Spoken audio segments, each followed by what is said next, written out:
Do you need to replace a broken cabinet door hinge and you are just not sure which one to purchase? Or maybe your current hinge is no longer available from the manufacturer? Well, stick around because I will show you the easiest way to figure out exactly what hinge you need. Now, in order to ensure that you purchase the correct replacement hinge, you will need two important measurements. The first measurement is the amount of door overlay your hinge currently has, and the second is the hinge boring pattern. First, we're going to talk about the overlay measurement and exactly how to find it. Now, the door overlay is the amount of the door that overlays the cabinet door opening while the door is in its closed position. That's a mouthful. More importantly, this is based primarily on the hinge side of the door. Let me show you. All right, so here is our door, and the overlay is going to be on this side. Since this door opens that way, the hinge, as you can see, is on the left-hand side.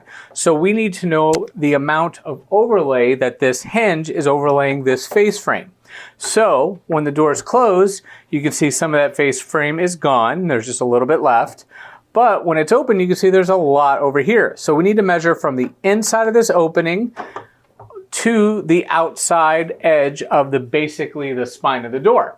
Now, the easiest way to do this would be to open your door and then fit a tape measure inside there. Pull that so that, just like that, close your door, and then there is your measurement right there.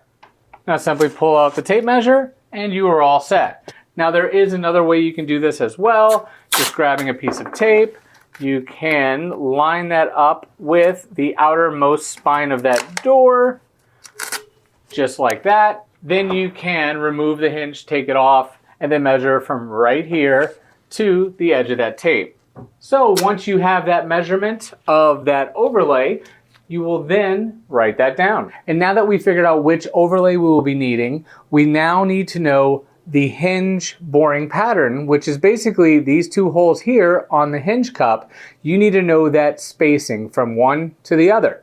So typically you're going to have anywhere from 42 millimeters, 45 millimeters, and sometimes 52 millimeters. Now, the easiest way to figure this measurement out is to measure from one hole, either the direct center or maybe at the beginning of the hole, then the beginning of the hole here, and you will have a measurement. Now, the hinges come in millimeters, so it's going to be 42 millimeters, 45 millimeters, and most likely you are measuring it inches. So let's just say if you have anywhere close to the 1 3/4, you're going to most likely be 45 millimeter. And if you have it under like the 1 9/16, 1 5/8, then most likely it'll be the 42 millimeter. What you can do is use a converter on Google and Google your inches into millimeters, and that will give you the exact hinge boring pattern that you have, and it'll make it easy to replace that hinge.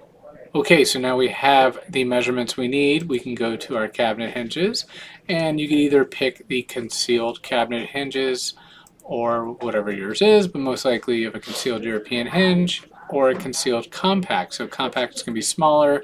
Usually these range from 1/2 inch up to 1.5 inch overlay. So let's just pretend we have one of those. So now what you can do is you could pick your manufacturer, or you could just go right to the overlay.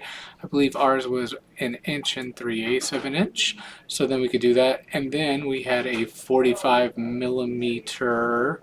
Where did it go? Right here, the boring pattern. So there we go. We have 25 options. So now you just pick the one you want, with or without soft close, and you're ready to rock. Now, if you have any other questions, please let us know in the comment section below. I'll be more than happy to help you.